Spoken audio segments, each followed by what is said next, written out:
오늘 하나님께서 우리에게 주신 말씀은 요한계시록 21장 1절에서 8절까지 말씀입니다. 제가 가진 신약성경은 420면에 있습니다. 부제가 새 예루살렘이라고 되어 있는데요. 같이 합독하시겠습니다. 또 내가 새 하늘과 새 땅을 보니 처음 하늘과 처음 땅이 없어졌고 바다도 다시 있지 않더라. 또 내가 보매 거룩한 성 새 예루살렘이 하나님께로부터 하늘에서 내려오니 그 준비한 것이 신부가 남편을 위하여 단장한 것 같더라. 내가 들으니 보좌에서 큰 음성이 나서 이르되 보라, 하나님의 장막이 사람들과 함께 있음에 하나님이 그들과 함께 계시리니 그들은 하나님의 백성이 되고 하나님은 친히 그들과 함께 계셔서 모든 눈물을 그 눈에서 닦아주시니 다시는 사망이 없고 애통하는 것이나 곡하는 것이나 아픈 것이 다시 있지 아니하리니 처음 것들이 다 지나갔음이더라. 보좌에 앉으신 이가 이르시되 보라, 내가 만물을 새롭게 하노라 하시고 또 이르시되 이 말은 신실하고 참되니 기록하라 하시고 또 내게 말씀하시되 이루었도다. 나는 알파와 오메가요 처음과 마지막이라. 내가 생명수 샘물을 목마른 자에게 값없이 주리니 이기는 자는 이것들을 상속으로 받으리라. 나는 그의 하나님이 되고 그는 내 아들이 되리라.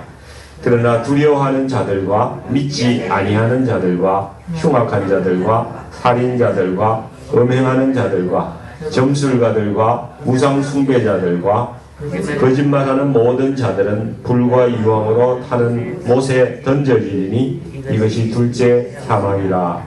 아멘. 새 예루살렘을 소망하며 라는 제목으로 말씀을 좀 나누기를 원합니다. 우리의 궁극적인 소망은 무엇일까요? 어떤 소망들을 가지고 계십니까? 우리의 궁극적인 소망은 하나님 나라에서 영생을 누리면서 사는 것이 그라고 저는 생각을 합니다. 이 소망을 위해서라면은 이 땅에서 좀 다른 것들은 양보하고 그냥 내어놓아도 괜찮지 않을까요? 영생을 얻지 못한다면은 이 땅에서 우리가 아무리 무엇을 누리고 즐기고 잘 살아와야 한정된 시간이고요. 참 의미가 없는 것이 아닐까 이렇게 생각을 해봅니다. 영혼을 준비하지 않는 인생은 참 미련하기도 하고 바보 같은 짓을 하는 것이죠. 이 성경은 약 2000년 이상 이렇게 걸쳐서 여러 사람들 한 40여 명에 의해서 쓰여진 책입니다. 그런데 놀라운 것은 그 내용이 다 연결이 되는 거예요. 처음부터 끝까지 하나로 연결이 되는 것입니다. 그것은 저자가 한 분이기 때문에 그래요. 성경의 저자가 하나님이십니다. 성령께서 각 시대마다 사람을 감동을 해서 그 사람으로 하여금 성경을 쓰게 하신 거죠.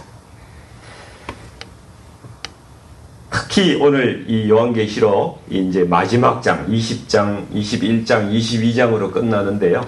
이 내용이 보면은 창세기 1, 2, 3장에서 시작해서 이 마지막 요한계시록 20장, 21장, 22장이 내용이 꼭 대칭이 되어 있어요.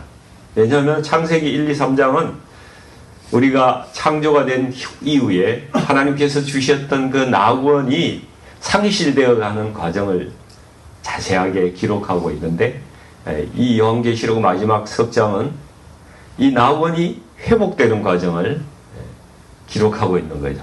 그러니까 성경의 처음과 끝은 완전히 대칭이 되는 그러한 내용으로 되어 있습니다.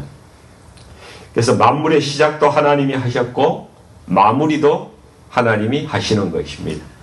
그래서 하나님은 알파요 오메가다. 이렇게 알파는 시작이죠. 오메가는 끝이라는 그런 말입니다. 역사를 시작하시는 분도 하나님이시고 종교를 지으시는 분도 하나님이시라는 말씀입니다. 어제 우리가 계시록 20장 말씀 들으면서 하나님의 그 최후 심판, 흰 보좌에서의 하나님의 심판, 백보자 심판이라고 하죠.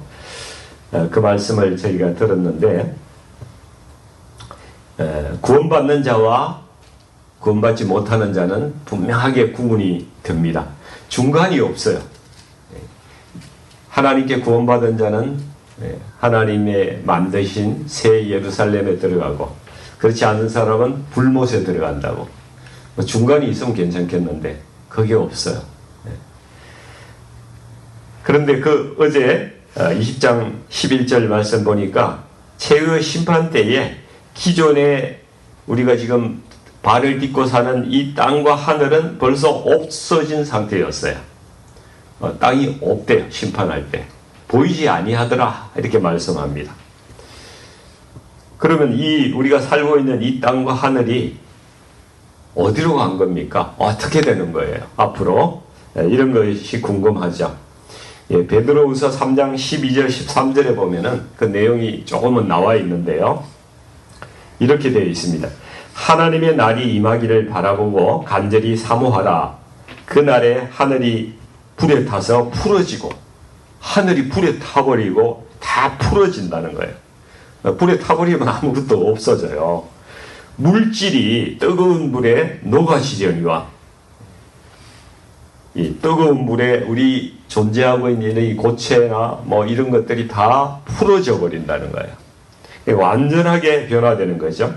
우리는 그의 약속대로 의가 있는 것인 새하늘과 새 땅을 바라보도다 이렇게 말씀합니다. 본문 5절의 말씀에도 하나님께서 이렇게 말씀하세요. 내가 만물을 새롭게 하노라. 하나님께서 모든 만물을 아주 근원적으로 다 새롭게 하실 것이다. 이런 내용을 우리가 알 수가 있습니다. 그래서 우리가 현재 우리가 눈으로 보는 것은 다 사라지고요. 새 하늘과 새 땅이 새롭게 창조가 된다는 거예요. 오늘 본문 1절을 보시면은 이제 내가 새 하늘과 새 땅을 보니 이렇게 새 하늘과 새 땅이 나타납니다. 사도 요한이 그것을 보았어요. 근데 2절 말씀을 보시면은 거룩한 성 새 예루살렘이 하나님께로부터 하늘에서 새 하늘과 새 땅으로 이렇게 내려오는 그러한 장면을 보는 거예요. 근데 그 준비한 것이 신부가 남편을 위하여 단장한 것 같더라 이렇게 말씀을 하고 있습니다. 그러니까 이 거룩한 성 새 예루살렘이라는 것이 새 예루살렘, 그 새 예루살렘이 무엇이냐? 우리 주님께서 십자가 지시고 이 땅에 계시다가 성천하셨잖아요. 성천하시고 거기서 무엇을 하고 계세요? 자기 성도들을 위해서 처소를 예비하고 계신 거예요. 다시 오실 때 그 처소가 같이 오는 거예요. 그 준비하신 처소가 어디냐? 바로 거룩한 성 새 예루살렘이라는 것입니다. 그것을 다 준비해서 보는데 그 준비한 것이 신부가 남편을 위해서 단장한 것 같더라 하는 것이죠. 그러니까 신부인 교회를 위해서 예비하신 처소라는 말씀입니다. 저는 3절이 굉장히 중요한 말씀이라고 생각하는데요. 3절을 한번 같이 읽어보겠습니다. 내가 들으니 보좌에서 큰 음성이 나서 이르되 보라 하나님의 장막이 사람들과 함께 있음에 하나님이 그들과 함께 계시리니 그들은 하나님의 백성이 되고 하나님은 친히 그들과 함께 계셔서 이렇게 말씀합니다. 여러분 사랑하는 사람하고는 항상 함께 지내고 싶은 마음이 있습니다. 너무너무 사랑하면 한 집에 살고 싶습니다. 그래서 결혼을 하는 거예요. 성도님들은 하나님을 얼마나 사랑하십니까? 하나님은 우리를 너무너무 사랑하세요. 그래서 우리를 위해서 이 만물을 창조해 주셨고요. 그 가운데서도 가장 아름다운 원래 에덴이라는 처소를 만들어 주셨어요. 거기에는 하나님이 함께 거하시던 것이에요. 하나님의 장막이었고요. 거기에 함께 거하셨다는 거예요. 그런데 우리가 하나님을 배신하고 떠났지 않습니까? 그 이제 거룩하신 하나님과 거룩을 잃은 사람들이 같이 살 수가 없는 거예요. 그러니까 이제 죄인들과 하나님이 함께 하실 수가 없는 거죠. 그래서 그것을 막았습니다. 에덴에 들어가는 길을 막았습니다. 그러나 하나님께서는 그럼에도 불구하고 사랑하시니까 성막을 짓게 하시고 죄인들을 일시적이지만은 거룩해 하는 방법을 주셔가지고 제사를 통해서 일시적으로 거룩하게 하는 거예요. 예. 그래서 거기에서 다시 사람들을 만날 수 있는 방법을 제시해 주신 것이죠. 그러나 주님께서 지성소에 임재하시고 죄인들을 항상 만나 주셨다는 것입니다. 그리고 예수님을 우리에게 보내주셔서 하나님의 본체이신 그분이 우리와 함께 또 거하시는, 항상 함께 거하시는 거예요.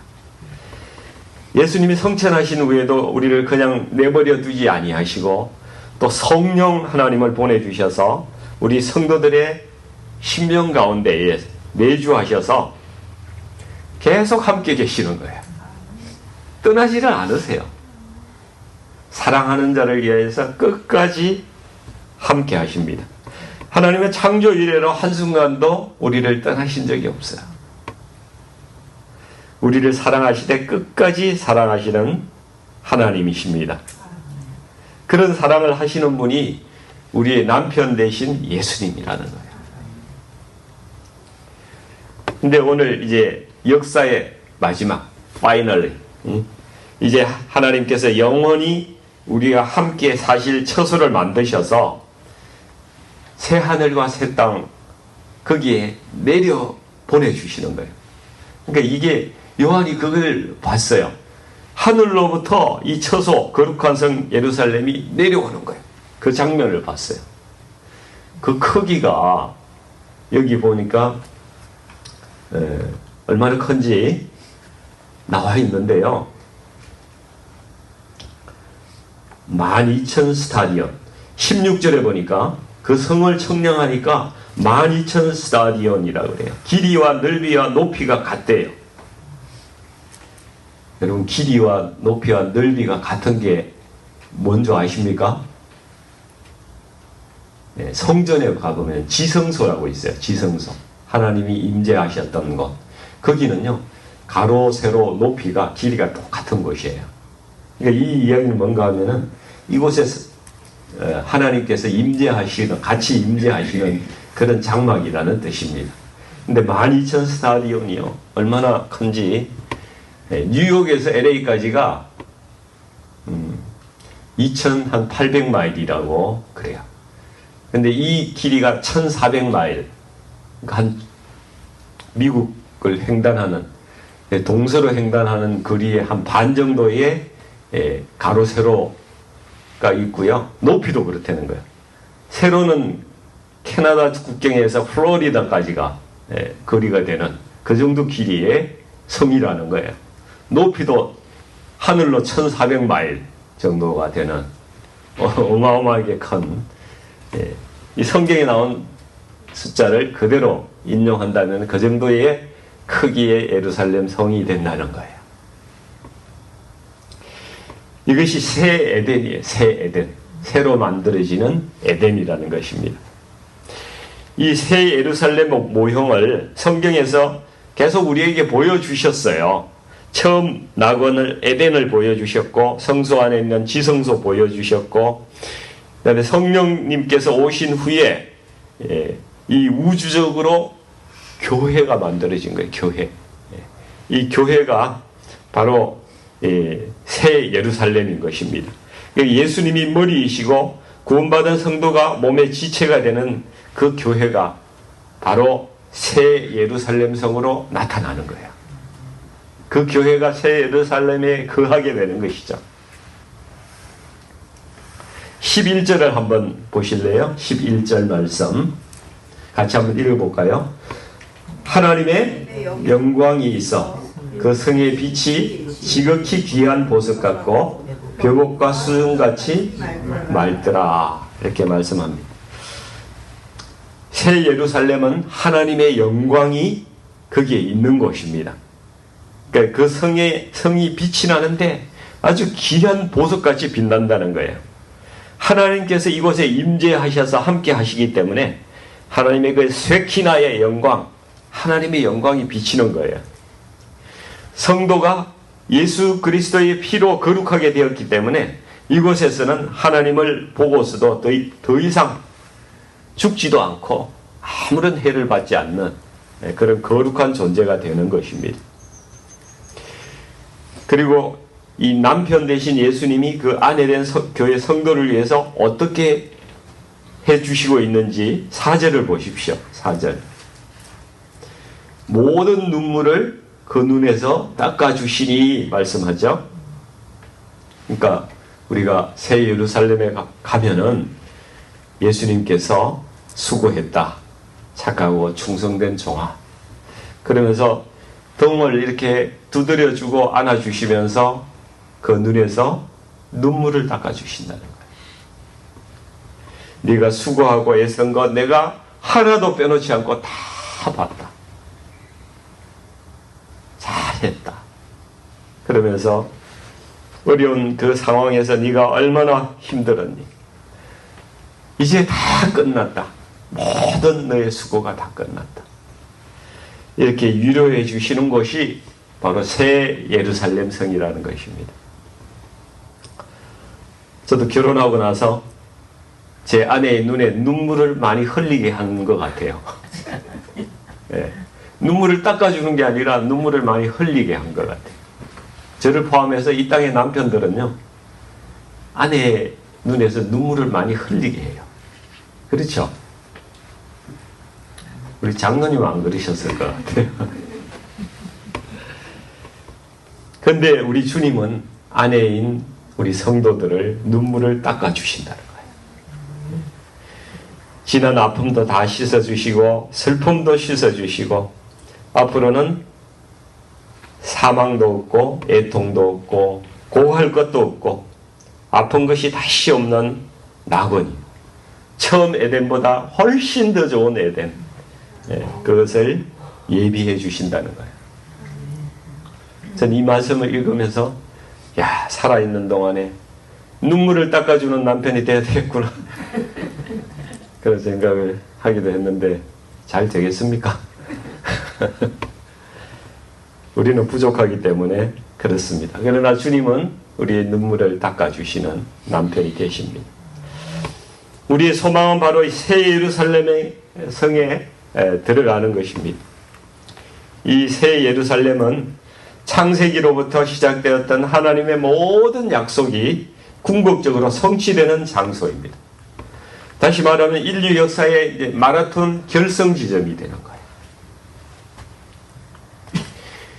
그래서 계시록 21장 5절에 하나님께서 말씀하시죠. 내가 만물을 새롭게 하노라. 하나님은 만물을 새롭게 하실 능력이 있으신 분이세요. 우리는요, 시간 안에 사는 존재들이에요. 시간이 가면은 늙어지고 약해지고 후패해지고 점점 더 이렇게 시들어갑니다. 그러나 하나님께서는요, 유일하시게 시간 밖에 존재하시는 분이세요. 그 시간의 속성이 하나님께는 적용이 되지 않아요. 그러니까 영원부터 영원까지 스스로 존재하시며 있으신 분이 하나님이신 거예요. 하나님께서 새롭게 하시는 것들이 어떤 것들이 있겠습니까? 첫 번째는 하나님께서 새 하늘과 땅을 새롭게 하신다는 것 말씀을 하셨죠. 지금 우리가 살고 있는 이 하늘과 땅은 죄로 오염되고 낡아진 땅이기 때문에 하나님께서 이제 새롭게 하시겠다고 말씀하시는 것입니다.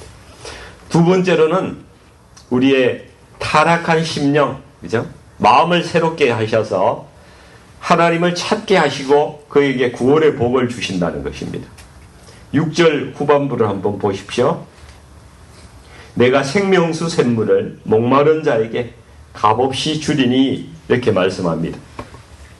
우리 육신은 물 없이는 생명을 유지하지 못하죠. 물이 있어야 됩니다. 근데 우리의 영혼도 생명수 샘물이 있어야 돼요. 이 생명수 샘물은 하나님께서 우리에게 부어주시는 성령을 말씀하시고요. 진리의 말씀인 하나님의 말씀을 가르쳐 주시는 겁니다. 이것이 생명수 샘물이에요. 이어령 박사님이라고 계셨잖아요. 지금은 돌아가셨지만은 한국의 지성을 대표하는 그러한 분이었는데 안타깝게도 그분은 무신론자였어요. 그 딸이 목사였는데 그러나 이분은 무신론자였습니다. 그분의 딸이 많은 환난을 겪으면서 그럼에도 불구하고 하나님께서 그와 함께 하시는 것을 보고 이분이 마지막에 회심해서요. 지성에서 영성으로 이런 책을 썼어요. 근데 거기서 자신의 인생에서 아무리 채우려 해도 채워지지 않는 마음의 갈급함이 있더라. 그 갈급함 때문에 내가 하나님을 찾게 되었다. 이런 고백을 하고 있습니다. 하나님께서는 모든 사람에게 주신 본질적인 갈망이 있어요. 그것이 참 진리를 알고 싶은 그러한 갈망이죠. 그래서 하나님을 찾게 되는 것이고 내 삶을 향한 하나님의 목적이 무엇인지 그것이 알고 싶은 거예요. 그 목적을 알고 발견하게 되면은 정말 진정한 만족이 있게 되는 것이죠. 우리의 인생은 그렇습니다. 그 갈급함, 그 갈급함을 채워주신다는 것입니다. 세 번째로 우리 같은 죄인을 하나님께서 아들 삼아주신다는 거예요. 우리의 신분을 완전히 바꿔주시는 거예요. 우리 7절 말씀을 보시면은 이기는 자는 이것들을 상속으로 받으리라. 나는 그의 하나님이 되고 그는 내 아들이 되리라 말씀합니다. 하나님의 아들이 되게 하셔서 새 하늘과 새 땅을 상속해 주신다는 거예요. 우리에게. 우리 성도님들 만약에 남의 종살이 하는 사람을 돈을 주고 사가지고 그 사람을 묶고 있던 노비문서를 찢어버리고 자유인으로 이렇게 만들어 주시고 또 아들 삼아서 양아들로 삼아가지고 자기 전 재산을 유산으로 남겨주는 사람이 있다면은 여러분 어떻게 그분에게 감사하겠습니까? 어떻게 감사해야 될까요? 시편의 8편에 보면은 사람이 무엇이간데 주께서 저를 생각하시며 인자가 무엇이간데 주께서 저를 권고하시나이까. 이 권고한다는 말은 돌아본다는 말이고요. 사랑해 주신다는 말입니다. 저를 천사보다 조금 못하게 하시고 영화와 존귀로 관을 씌우셨나이다. 우리가 아직 죄의 종으로 있을 때에 하나님께서는 자기 독생자 아들을 주셔서 우리를 의의 종으로 신분을 바꾸어 주셨어요. 사단의 나라에서 살고 있는데 하나님의 나라로 이사를 하게 하셨어요. 종으로 살던 자를 아들 삼아 주셨습니다. 그분이 우리 신분을 완전히 새롭게 해 주셨어요. 여러분 종의 마음으로 살지 마세요. 나는 하나님의 자녀예요. 거룩하시고 능력 많으시고 이 땅을 통치하시는 왕의 아들이라는 거예요. 그분의 딸입니다. 그분의 아들입니다. 그분의 자녀입니다. 여러분 아들의 마음으로 사세요. 종이 아니라 아들입니다. 새 하늘과 새 땅을 상속하게 하시고 거룩한 성 예루살렘에서 하나님과 아들로 살아가게 하신다는 것입니다. 그런데 하나님의 자녀가 되고 상속을 받으려면은 이기는 자가 되어야 된다고 그렇게 말씀하고 있어요. 이기는 자가 상속으로 받으리라 말씀합니다. 그러니까 이게 또 마음에 부담이 오네요. 나는 이기지를 못하는 것 같아. 늘상 삶에 지는 것 같고 죄에 지는 것 같고 이런 마음에 부담이 오잖아요. 그럼 나는 상속을 받지 못하는 거야? 이런 궁금한 점이 있습니다. 도대체 어떻게 해야 이기는 자가 되는 것인가? 그리고 누구를 이긴다는 말씀인가? 이것이 궁금합니다. 그래서 우리가 생각하면은 이기는 자는 사탄의 유혹도 잘 물리치고 막 절제하고 기도도 많이 하고 자기와의 싸움에서 승리하고 이런 사람이 이기는 자라고 생각하기 쉽습니다. 물론 결과적으로는 그것이 이기는 것입니다. 그러나 우리가 과연 우리 힘으로 그렇게 할 수 있는 존재냐 하는 것이죠. 그런 사람이 얼마나 되겠습니까? 사람은 항상 이겼다 싶어도 또 넘어지는 거예요. 근데 요한일서 5장 5절을 보시면은요, 예수님께서 하나님의 아들이심을 믿는 자가 아니면은 누가 세상을 이기는 자냐? 이런 말씀이 있어요. 그러니까 이겨야 할 대상은 세상이라는 것입니다. 세상이라는 것은 마귀가 다스리는 영역을 이야기한 것이죠. 사악함이 판을 치는 곳입니다. 근데 세상을 이기는 자가 누구라고요? 예수님께서 하나님의 아들이심을 믿는 자가 이기는 자라는 거예요. 믿는 자가 이기는 자입니다. 믿는 자. 그 예수님만이 완벽하게 세상을 이기시는 분이시거든요. 그죠? 우리는 못 이겨요. 예수님만이 사탄을 이기신 분이세요. 그러니까 우리가 세상을 이기는 방법은 예수님이 하나님의 아들이시라고 믿는 거예요. 믿으면은 성령께서 우리 안에 임재하셔서 우리가 예수님과 함께 연합하게 하시고 내가 예수님과 함께 싸우는 거예요. 예수님이 나하고 같이 싸워주시는 거예요. 그러니까 승리할 수가 있는 것이죠. 내 힘으로는 이기지 못한다는 것입니다. 8절에 보니까 하나님 나라를 유혹으로 받지 못하는 자들이 나와요. 이들은 예수님을 믿지 않는 자들입니다. 두려워하는 자들, 믿지 아니하는 자들, 흉악한 자들, 살인자들, 음행하는 자들, 점술가들, 우상숭배자, 거짓말하는 자들, 다 이들은 마음에 하나님을 믿지 아니함으로 이런 죄악을 짓게 되는 것이죠. 이들은 백보자 심판에서 생명책에 이름이 없는 자들입니다. 예, 불과 유황으로 타는 못에 던져진다고 그렇게 말씀합니다. 여러분, 사도 요한이 살던 시대는 교회는 힘이 없고 또 핍박도 받는 보잘것없는 존재였어요. 근데 그에 반해서 교회를 핍박하는 로마의 권세는 너무나 강력하고 그들이 지어놓은 왕궁과 이방 신전은 화려하고 크고 대단한 위용을 자랑하는 그런 곳이었습니다. 여러분, 세상에서 주눅 들고요, 잘 사는 사람 보면 주눅 들고 그냥 멋있게 막 화려하고 그런 사람 보면은 성도들이 간혹 마음에 주눅이 들기도 하잖아요. 지금 우리의 삶이 그렇습니다. 세상은 크게 보이고 교회는 미미해 보인다는 것입니다. 그래서 하나님께서 사도 요한을 통해서 오고 오는 모든 교회가 이 계시록 말씀을 통해서 너희가 이 영광스러운 장면을 보고 소망을 가지고 절대 흔들리지 말라고 이 아름다운 광경, 이 영광스러운 장면을 비전으로 보여주신 거예요. 새하늘과 새 땅의 상속자가 누구냐? 그 유업을 이어받을 자가 바로 참교회, 우리 믿음의 성도들이라는 것입니다. 새하늘 새 땅에는 성도들의 영광스러운 그 처소가 준비되어 있고 그것이 새로운 에덴 동산이다. 한국에 가면 새 에덴 교회가 있는데 거기가 아니고요, 하늘에 새 에덴, 새 에덴이 있다는 것입니다. 그리고 거기에는 참교회, 우주적인 교회. 여러분, 하나님의 눈에는요, 교회는 하나밖에 없어요. 이 세상에는 너무나 많은 교회가 있지만 이걸 로컬 교회라고 그래요. 로컬 교회. 지방, 그냥 각 지방마다 교회가 있는데 여기는 사실 이 교회에는 참교회에 속한 사람도 있고 속하지 못한 사람도 사실 같이 있어요.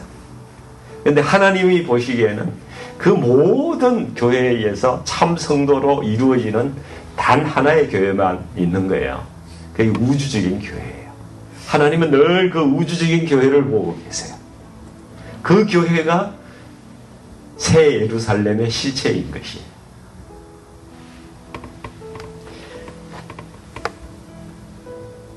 그래서 예수 그리스도의 피로 속죄함을 받은 우리 교회 성도들이 그냥 영으로 사는 것이 아니고요. 그때는 우리 몸이 다 있어요. 부활의 몸, 육신과 혼과 영이 다 있는 그런 실체가 그게 사는 거예요.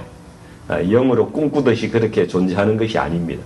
지금과 마찬가지로 완전히 이러한 육신을 입고 사는 곳이 새 예루살렘이라는 곳입니다. 그러므로 너희는 두려워하지 말라. 이것이 요한계시록의 결론이에요.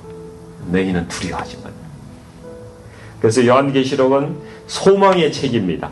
하나님의 비전이고요. 우리로 하여금 오늘 이 땅의 삶을 견디게 하는 하나님의 복되신 말씀인 거예요.